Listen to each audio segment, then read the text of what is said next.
English literature timeline. For 5210-66 Anglo-Saxon period. 1066 to 1500 Middle English period. 1500 to 1660 Renaissance period. 1558 to 1603 Elizabethan age. 1603 to 1625 Jacobean age. 16 to 5 to 1649 Caroline age.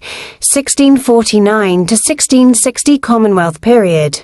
1660 to 1700 Restoration period. 1660 to 1785 Neoclassical age.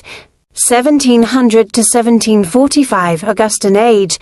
1745 to 1785 Age of Johnson. 1785 to 1830 Romantic period. 1832 to 1901 Victorian period. 1848 to 1860 Pre-Raphaelites. 1880 to 1901 Aestheticism. 1901 to 1914 Edwardian period. 1910 to 1936 Georgian period. 1914 to 1945 Modern period.